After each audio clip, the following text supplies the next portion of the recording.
G'day YouTube, QuietPenguin here, back for some more matchup analysis with my Handlock deck. So we've got B and Oracle back in the hot seat today, and we're up against Warlock.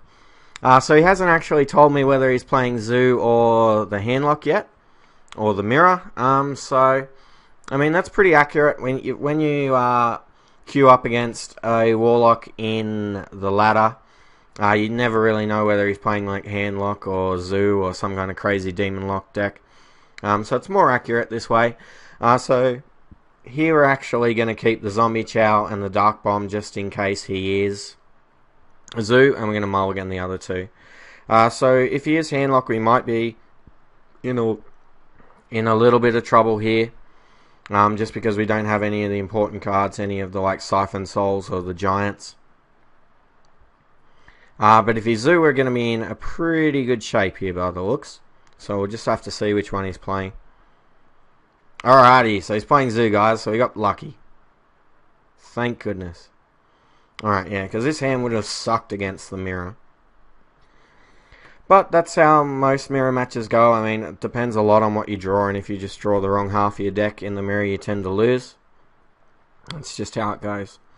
Alright, so he has a turn 1 Undertaker into turn 2 Nerubian Egg, which shuts off our AoE effects pretty well. So here we're actually just going to Iron Beak Owl to shut it off and kill the Undertaker. So here we've got a pretty good board, and we've been able to shut off his egg, which is pretty important. Alright, so he's got a Knife Juggler here, which we can deal with pretty easily. We've got a bunch of different ways to deal with it.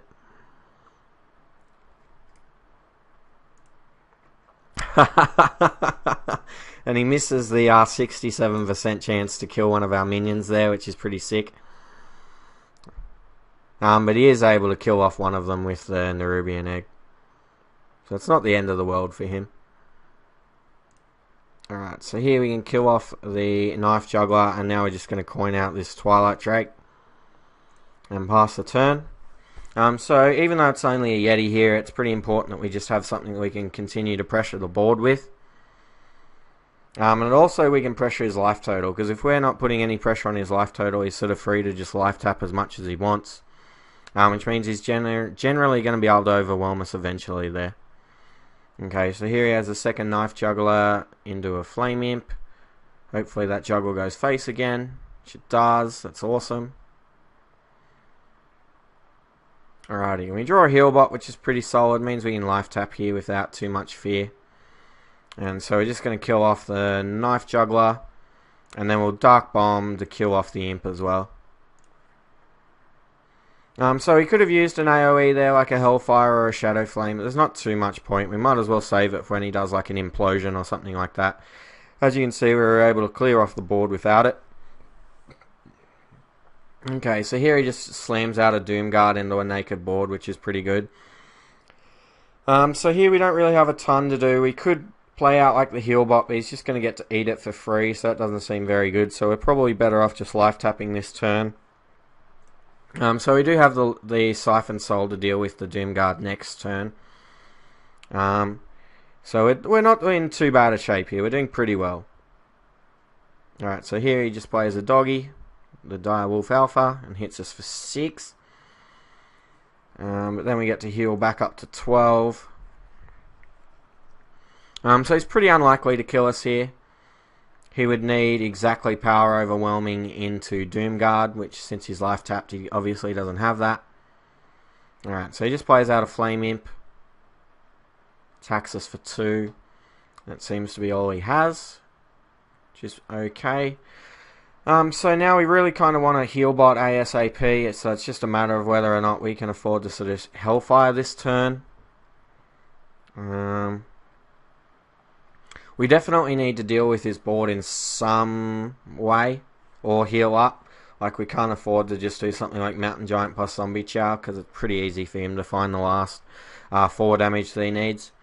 So to kill us from 7, he's going to need like a charge minion or something like that, or like Soulfire, which is pretty unlikely. So I feel pretty comfortable just playing a Hellfire into a Zombie Chow here and just passing the turn. We don't want to risk dying by life tapping here. We're already in kind of an awkward spot. Thankfully we can heal out of range if we survive this turn. Alright, so here he has the implosion. Hopefully it... That's pretty annoying here for us. Means we're going to need the Shadow Flame to deal with it. Really going to need a Shadow Flame here. So that means we're probably just playing our Ironbeak Owl. And silencing that imp, because that one looks like the nastiest one. Shadow Flaming to wipe his board again. So now we're in basically the same situation as we were last turn. He needs to have 7 damage to kill us, which is pretty unlikely. And hopefully he can't do too much here so that we can heal bot to sort of get out of range. Alright, so he has a Leper Gnome and a Nerubian Egg. So we got our AoE effect just in time there. So since we drew the Sun Fury Protector, we really need to sort of get a clock on him now. So I feel like we can afford to take a turn to go Molten Giant plus Taunt. Here, it's possible that we can die to some combination of cards here, but we really need to try and find a way to win. If we're just constantly playing defensively, it's going to be much, much harder for us. So he's really only got this turn to win here, and if he doesn't, we're going to be able to heal out of range. So it looks like he's just doing that to kill off our Taunt, which is fine with us. He's going to be left with a couple of pretty decent minions, though. And a Void Walker. Okay, so that was a pretty strong turn there for him. Thankfully, we do have a Sludge and an Anti-Kill bot. Ooh, and the Shadow Flame's a pretty good draw there. Sadly, we can't really do much with it this turn.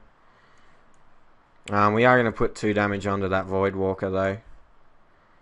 Just to have more chance to kill it next turn.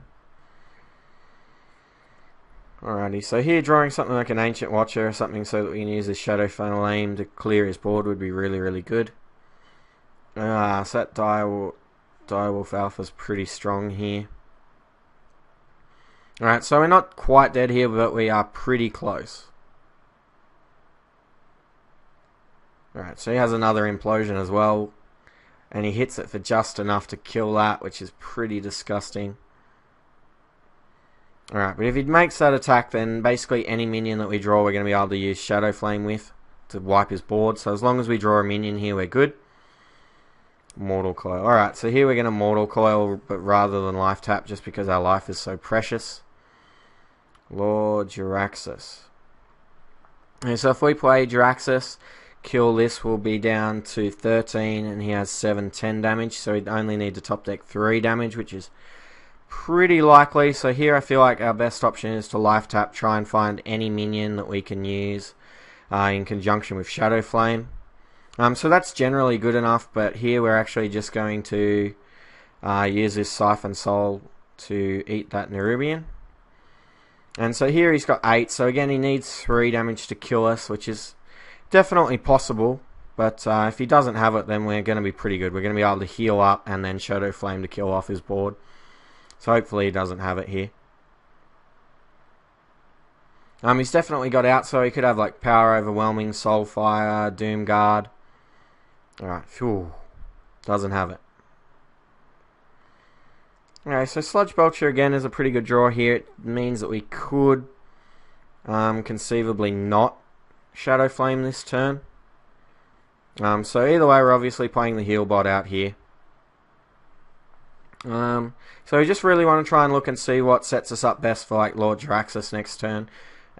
Because that's basically a giant heal there in and of itself. And I think Shadow Flaming there is probably our best bet. So it means that he will start off with 2 1/1s, but he's pretty unlikely to be able to kill us from 11 here. He would need like Power Overwhelming and Doomguard, which he doesn't have. Alright, so he's just got a couple. He's got an Undertaker and a Sticky Minion in the Harvest Golem. So we're down to 9 here. It means that this guy's like a heal for 6. And then we're going to hit this, so we're going to be on 13, he's going to have 4, so need to get 9 damage, which is pretty unlikely. So this is a pretty good turn to just Lord Jiraxxus here. And drawing the Molten Giant there as well was really good. It means that we can actually threaten lethal next turn. If he can't taunt up with like Defender of Argus or something like that. then we're actually going to have lethal just off the weapon and 8 damage. So yeah, he either needs to taunt up here, which case the game's going to continue. We're going to start making infernals, and we're going to taunt up with Sludge Belcher, or kill us, or we win. So guys, this is generally how the Zoo matchup has been for me. It's generally super close right up until the end. Ooh, 6, 6, 10. Super close. Alright, so he is able to stop us from having lethal there, which is pretty good for him. So that forces us to just play out a taunt here, I'm pretty sure. We can't really afford to play out Schneeds. We're still going to have lethal anyway with the Infernal. So here we can afford to just kill off his 2-1 and pass. And once again now he's going to need to either win or clear our board to not lose, or taunt up. And so let's see if he can do it. Alright, so he's life tapping, so now just the Infernal's lethal. Alright, so he has Haunted Creeper and an Echoing Ears. Alright guys, so we've done it. So yeah, the Zoo matchup in general is pretty close. You need to draw pretty well, and they need to draw pretty well to beat you as well. So it's a really interesting matchup with a lot of backwards and forwards play. So thanks for watching guys, and I'll see you in game 2. Okay guys, back here for game 2 against Zoo. So we're on the draw this time, and we're actually going to keep the lot. So Molten Giant's pretty good against Zoo. We've got early removal, we've got an early dude, and we've got our sort of classic turn 4 play. What's he going on about? So we've got Being Oracle back in the hot seat again to play Zoo. So let's see what he has. Does he have the turn 1 Undertaker? No, turn 1 Voidwalker. Not as good, but still pretty acceptable. Alright, so we're going to start off with this Zombie Chow and then pass the turn. So depending on what he does here, it's pretty unlikely that we're going to be able to life tap to the 2 turns in a row that we'd need to play out this Mountain Giant, but we'll see what happens. Alright, so here he just plays out a Haunted Creeper. So we can afford to life tap the first time at least. It's a pretty good draw. But we'll just see what happens this turn as far as whether or not we life tap again so we can play a Mountain Giant, or whether we just want to coin and Twilight Drake. That's here, I assume he just goes face twice. It's just down to 25. Alright, so we're definitely going to kill off that.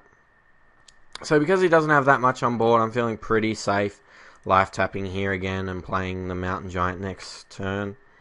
But now we've certainly got enough cards that we won't need to life tap again for a while. We've got pretty much everything we need except like some life gain and like a Taunt Giver or something. So yeah, we're not doing too bad. Alright, so he just clears out our Zombie Chow and then plays an Undertaker into a Leponome and then draws a card.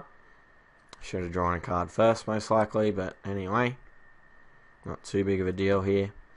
Alright, so we're just going to slam our Mountain Giant, and here we're actually going to use the coin and Dark Bomb. The Undertaker, we don't want that to get any bigger.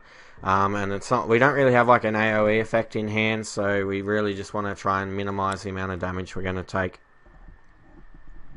If we did have like an AoE effect in hand, so like Shadow Flame or Hellfire, we probably wouldn't have Dark Bomb there, simply because we'd have a card that would finish the job off for us.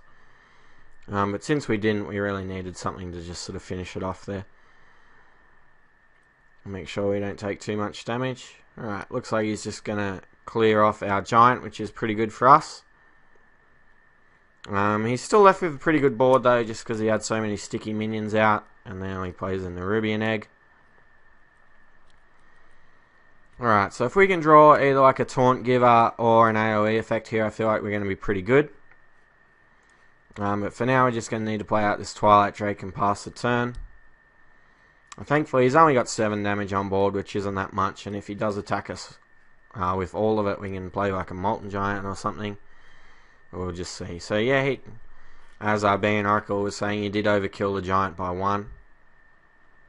I believe that's not too big a deal. Okay, so he has the Abusive Sergeant here to combo. Ooh, and a Sea Giant, that's pretty sweet. I didn't realise he was playing this in his list. It is a pretty standard one of in a lot of the zoo decks, though. It's pretty good, one, just in general with the deck, and two, it's also really good with, with the Implosion. Okay, so here we're just going to kill off his second biggest minion, and we're going to Siphon Soul to kill off that 8/8. And so here he does have 9 damage on board, but we're not dead. Unless he has like Power Overwhelming plus Doomguard or something. And if this all comes in, we're going to be able to play double Molten Giant into the Sun Fury Protector, sorry. So 4, 9, 10, 11. Alright, so he's able to kill us there. So he had the Doomguard and enough damage. Okay, so I undercalculated there how much he needed. But that was still the best play that we could have made. Our other option, rather than Siphon Souling the 8/8, would have been to Molten Giant and Taunt both up, but it wouldn't have made any difference there, I don't think. We might have lived one more turn, but the difference would have been that we wouldn't have been in a very good spot to win. If he didn't have a way to kill us, we were going to be able to claw back into that game pretty well, depending on what we draw there. But yeah, Zoo's a pretty close matchup depending on how you draw. That's just how it goes. So thanks for watching, guys. Please like, comment, and subscribe, and I'll see you guys in the next video.